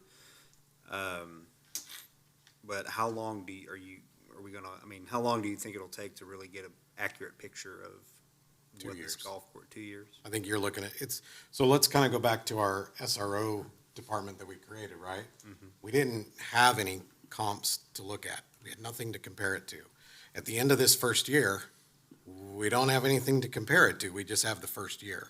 So then you also have to consider trend, right? So as we go into the second year at the earliest, then we'll be able to say, okay, second year is kind of comparing to the first in this way, but let's say, the economy tanks or the economy does something or I don't know, any number of scenarios that we could, make up in our head. Till the end of that second year, I don't think we're really going to have anything solid to say, okay, here's the pattern coming out of this. It's still pretty early, but right now what we're kind of going on is what the numbers we have here in the financials, the monthly numbers, the weekly numbers, and we have a good idea where things are at. It's going to be, like Mike said, it's going to be kind of feeling our way through this for the first year or so. But I'm sorry, Ken. No, I was just gonna say, my main question to that is, if you want a good bookkeeper, I mean, you want good people, you Oh, gotta yeah. pay them, that's just how it is, so. You don't wanna just fill the spot with the cheapest, No. with the lowest bidder. And so that's why I was just asking, what kind of salary should we look at paying this person to come in? And how many hours a week did you say? Well, we're looking at about 15 to start with. So here's some of the things we know, right? We know how many employees were there originally, before we started the decline in staff, right? Originally, there were 10 employees working for the pro shop. There was also, we'll just say 10 employees plus top end, right? We know that we had on the course, we had X amount of employees that were out there, but we also had several of those employees that were working full-time hours for Express for 11 years. And we look at that, and I don't know the exact numbers, but let's say, we pay somebody $10 an hour with Express, we're paying Express $19 to $20 an hour. So it actually, at that point, is cheaper for us to bring them on as a full-time city employee, and say, listen, we're gonna bring you on. We can even afford to, make this worth your stay, because now we're in essence, we're offering them a job. We're not giving them a raise. We're offering them a job. Here's what we'll bring you in. This is what you're gonna make. Here's our new expectation of you. We expect this, this, and this, and those are the things you have to do. And so I think we found, Hannah, you'll confirm your input from some of those employees is that it's been very well received. They're very excited to finally be able to have a job with the city. But we have to kind of tell each other all the time, okay, well, maybe that's not a position for right now. Maybe we need to wait, but this is one that I think either way, we're gonna have to get somebody in there to do it.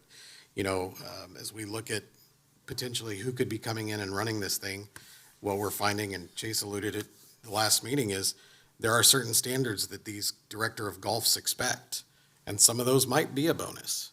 Who's tabbing the bonus? Who's gonna calculate that bonus? The one getting it? No.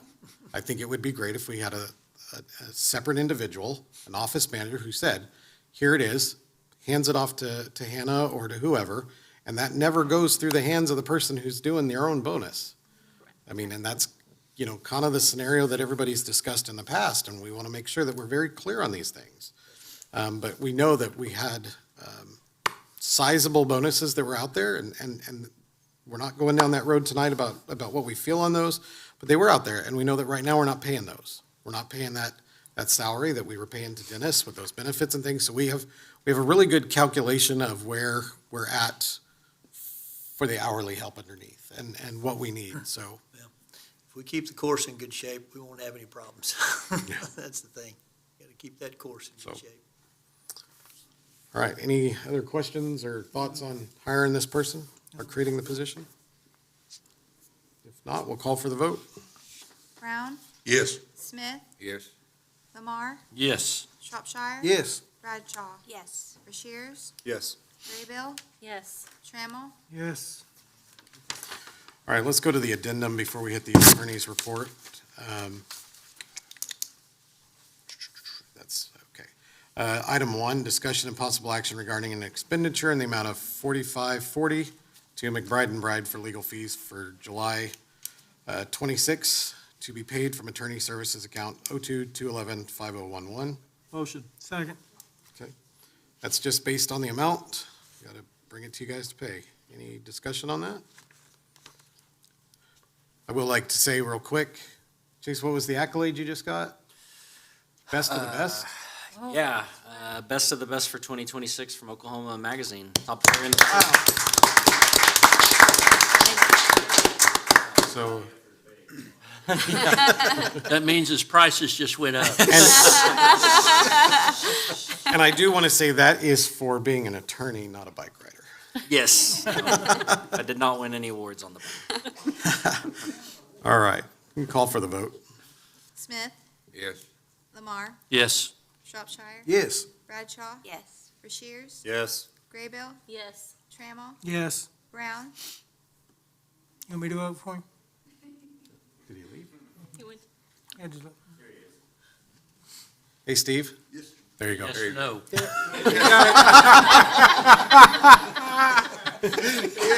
Yes. for real? I don't know. It's a pay chase. To pay Item Chase. 1 on the agenda. Yes. Okay. I don't know, I like him. I was pretty proud of myself for that one. Item 2, discussion and possible action regarding an expenditure in the amount of $33.90 to Lisa Malone for payroll consulting for the month of July 2026, to be paid from clerk's salaries account 02-209-5011. Motion. Second. Got a motion from Graybill and a second from Trammell. Discussion? Okay, call for the vote. Lamar, Yes. Shropshire, Yes. Bradshaw, Yes. Rushiers, Yes. Graybill, Yes. Trammell, Yes. Brown, Yes. Smith, Yes. She might be up for best of the best too, huh? woo, yes. She does an Amen awful to lot. that. She does a lot on behind the scenes with stuff that's Yes. incredible, so. All right, discussion and possible action to accept the resignation of Keith Shelby from the Park Board. Motion. A motion from Rushiers and a second from Joya. Discussion? Okay, call for the vote. Shropshire, Yes. Bradshaw, Yes. Rushiers, Yes. Graybill, Yes. Trammell, Yes. Brown, Yes. Smith, Lamar, Yes. Okay, item 4, discussion and possible action to accept the mayor's appointment of Keith Shelby to the Rec Center Board, seat 5, term expiring August 30, 2029. Motion. Got a motion from Choi and a second from Brashears. Is there a reason he's moving from one to the other, or is it just? Yes.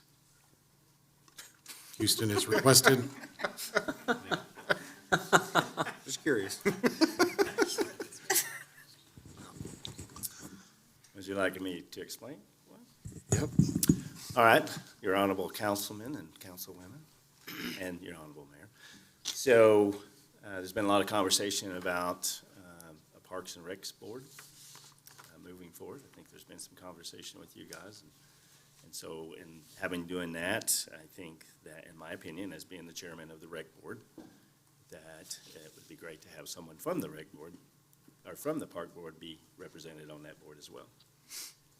Because that individual brings a lot of tribal knowledge from what's happened over the years at the golf course. And I think that's beneficial to the rec board in understanding that tribal knowledge and having someone that's seated there to help us as we navigate through this new Parks and Rec board. Based on the placement of that trust when it's established. Yeah, and then that also transfers into the trust, yes. And so I felt like it was, I was asked the question, I felt like it was, and Keith and I work well together. We always have. He works with me out at Rocklahoma. We're doing Rocklahoma and born and raised. He serves on the board at the Pryor Chamber of Commerce, so he's on that board as well. He's my boss.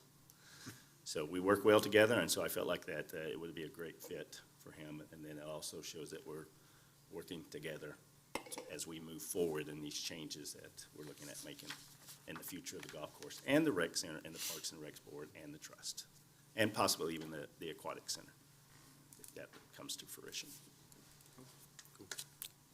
All right. Further discussion? Thank you. Call for the vote? Bradshaw, Yes. Rushiers, Yes. Graybill, Yes. Trammell, Yes. Brown, Yes. Smith, Yes. Lamar, Yes. Shropshire. Yes.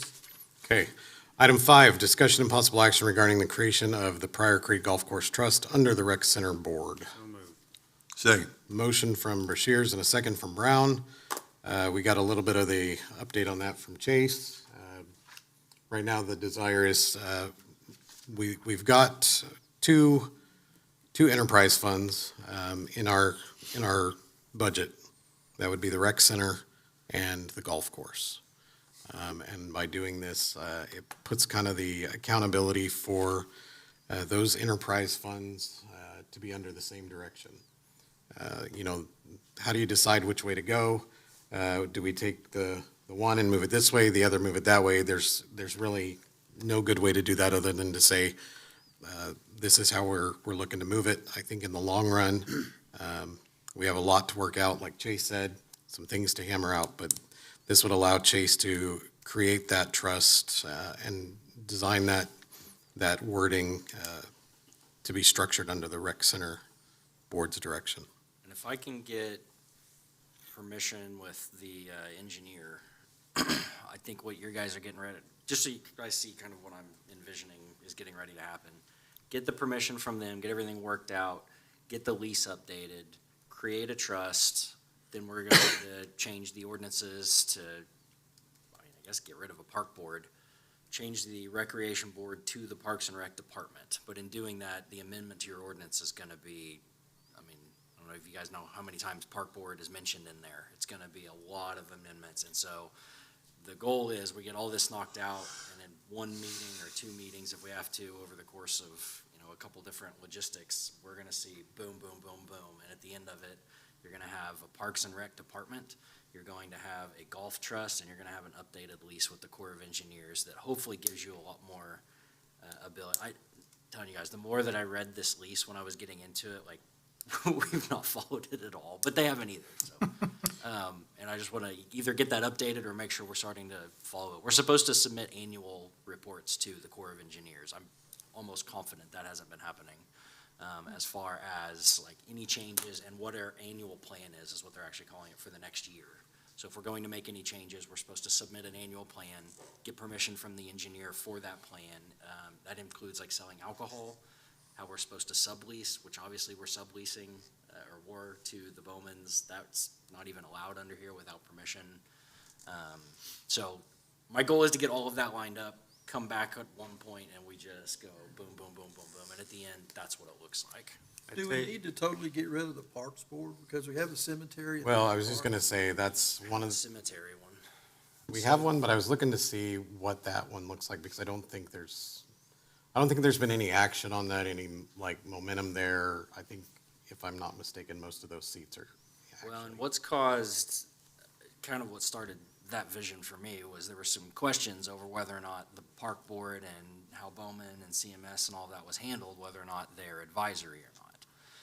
Your charter clearly says that you guys can create a cemetery and a park board if you want to. And if they are created under your charter, then they are supposed to have employment decisions and things like that. Whenever the park board was created, it was created clearly advisory, in my opinion. It says it directly, and I think Terry even responded to an email or read it at one point. It clearly says the word advisory. So while it's there in existence and helping advice, it doesn't really do anything. It's almost a middleman, which sometimes is good to have, but if you're going to create this Parks and Rec department, as has been discussed, I think you're just going to use them as the main thing. And then we can determine in your ordinances, and obviously you guys have the final say. I'll put something on paper and we can change it and everything about how much authority you want them to have. Because, at some point you could turn them into a final deal that never even has to come back to the council if that's what you want. Or vice versa, you can make them advisory. We can do all kinds of things with it. But the goal is to get rid of, just clean up all these middle things and make sure we're in compliance so that the council going forward and as people change, I think that's an issue with Pryor is nobody remembers the history. And so one thing that really makes me think of that is a night that Trammell came regarding the garbage and basically gave us all a history lesson as far as, hey, I know this seems far-fetched, but this is what happened. That's great he was able to do that, because I think it helped everybody understand, but there's nothing documenting it. And my goal is to make that process easier for the next generation. When Well, you look back, because when you create this Parks and Rec department, this isn't, I mean, you're making a monumental change to the structure of Pryor, and I want to make sure that that's done clearly. And being Lawyer of the Year for Oklahoma, can you convince the Corps of Engineers to just give the city the whole property? Yeah. I'll do my best. So if you'll notice on the city website, and most of you don't have it up here, but we don't even recognize the cemetery board on our website. And I know that there at one point was one. Terry, you remember the last time we really ever established? I used to be on it when I first joined the council. Well, I know what our But- board It's been runs is years. park and But I- cemetery. Right, it's kind of been tucked underneath there, so, we still have that, and it does still talk about that in the, I think it says the streets, the parks, and the cemetery. So, So, in doing that, I know Keith's gonna go over, obviously, to the rec board. Is there, and I'm just saying this out loud, I just popped in my head, is there a need to bring another person over from the parks? Like, do we make the rec center board a little bit bigger? Just because now it's it's a lot more than, just the rec board now, we're saying the parks, and do we bring somebody else over from the, I don't know, I'm just saying that out loud because that's only one person from the park board going The over. only two things I've thought of as I started looking into the trust stuff is if you have a even number, then the mayor will probably be the split tie, put him on it, similar to how you guys are here. And then the other thing that you would want to consider is depending on how much authority you're giving them, if it's fully volunteer, you don't want to make quorum be a problem, if that makes sense. That makes sense. Because I think that's already a problem.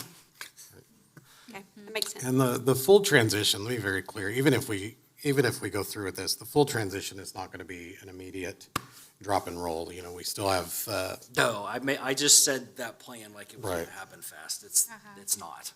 but it is, the discussions are out there, so, but that said. So Chase and toward the mayor, has this thoroughly been discussed with the park board members of what this plan is? This has been discussed. Learning about it tonight for the first time. I've Obviously, discussed the it. chairman knows because he's being transitioned over, but does the rest of the board? Yeah, I don't know if the rest of the board knows, Keith is because, the only one that I've discussed it with. because He's only the one. discussion hasn't been to that level yet of, we're voting tonight, you guys are voting tonight if you even want to do it. So to go and say we're gonna do it, would be, Yeah, and as far as the trust and the golf, until I get approval, this is basically you giving me authority. You're telling, I don't want to rack up a ton of attorney fees going and doing all this unless you guys tell me to do it. It's kind of where that goes. We're literally sitting here mixing apples and oranges tonight. What we're voting on tonight is creation of a golf course trust. Correct. Not the future of a park board. correct. Correct, and you're not So actually let's- even let's approving the Stop trust. talking about a park board. Yeah, you're not even Because they're not, approving the that, trust. that tonight. has nothing to do with this trust. Let's move on. Any further discussion regarding the trust? None? All right, call, Chambers, Yes. Graybill, Yes.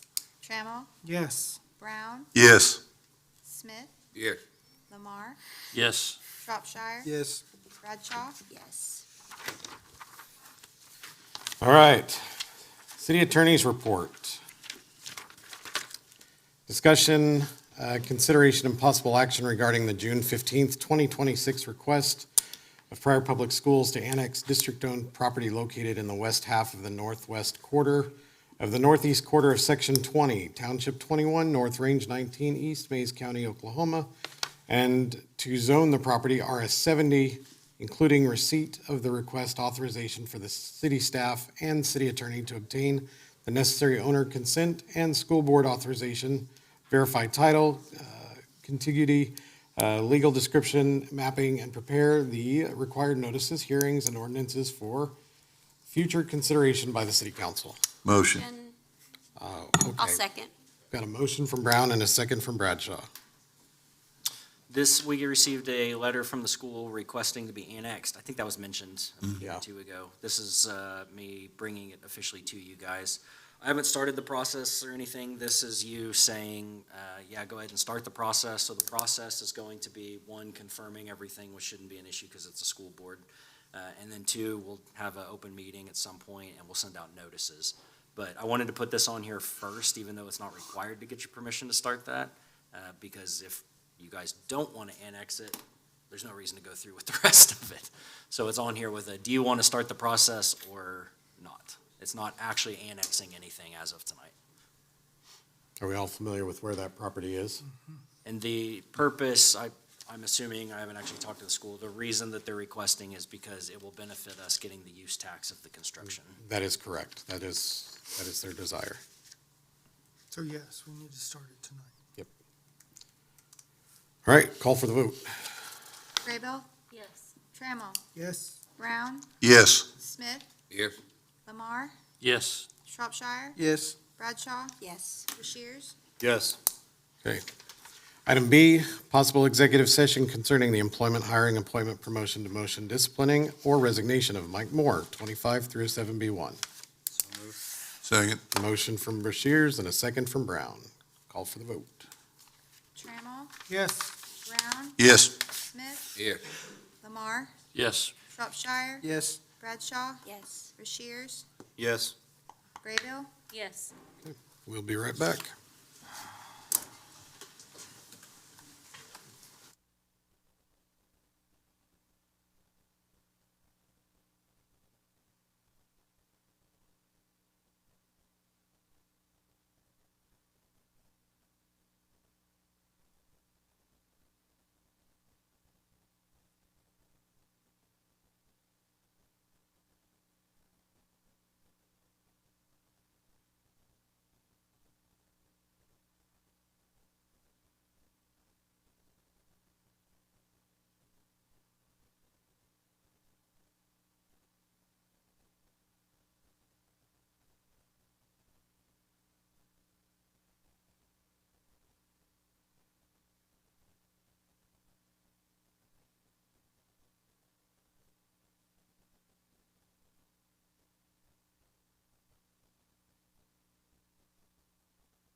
session. So moved. Second.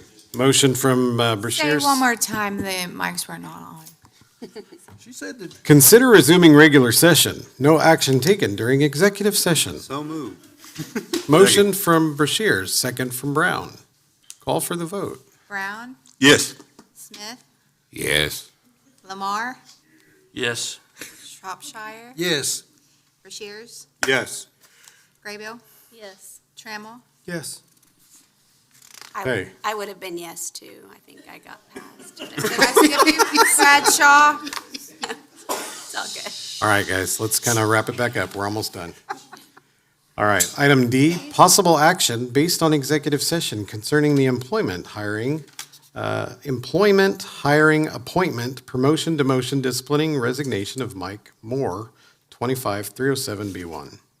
Mayor, I make the motion to provide the rec center director a $5,000 a year increase to base salary and 1 additional week's vacation as per step 4 employees, and to make the rec center director the interim director of golf until a new director of golf is hired. These actions will become effective the next pay period. Second. Okay, got a motion from Charles as stated, second from Brown. Call for the vote. Smith, Yes. Lamar, Yes. Shropshire, Yes. Bradshaw, Yes. Rushiers, Yes. Graybill, Yes. Trammell, Yes. Brown, Yes. Okay. Thank you, Mike, for all of your hard work. All right, committee reports, budget personnel. August 11th? Okay, street maintenance. August 25th.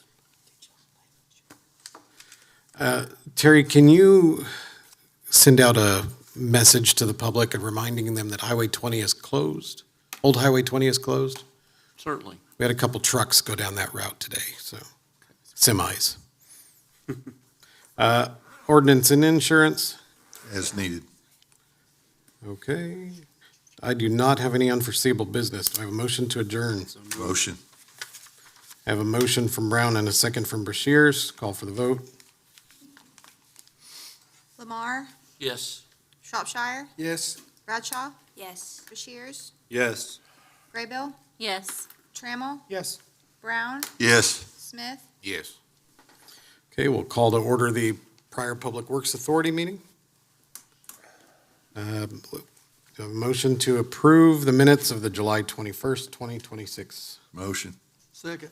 Motion from Brown, second from Choya. Call for the vote. Shropshire, Yes. Bradshaw, Yes. Rushiers, Yes. Graybill, Yes. Trammell, Yes. Brown, Yes. Smith, Yes. Lamar, Yes. Approve the claims for purchase orders for the Pryor Public Works Authority through August 4th, 2026. So moved. Second. We got a motion from Brown and a second from Lamar. You can call for the vote. Bradshaw, Yes. Rushiers, Yes. Graybill, Yes. Trammell, Yes. Brown, Yes. Smith, Yes. Lamar, Yes. Shropshire, Yes. And do I have a motion to adjourn? So moved. Got a motion from Brashears and a second from Brown. Call for the vote. Rushiers, Yes. Graybill, Yes. Trammell, Yes. Brown, Oh, Yes. shoot, sorry, one announcement. ah, The public library is hosting a forum, if anyone wants to learn about the state questions that are gonna be on the August, ballots. Who is? The library is hosting it. I'll be presenting something, Houston will be emceeing, but if anybody wants to attend, it's not gonna be my position's not gonna be biased. I think everybody's just putting information out there so everybody can make their choice, but if anybody wants knowledge, the library is hosting that. When? The 6th. It's Thursday. Yeah. It's Thursday. It's Thursday. I Six. think Dr. Mueller is going to be there. Dr. Mueller will be there as well, and along with some county officials. Sorry, go ahead. Brown, Yes. Again. Smith, Yes.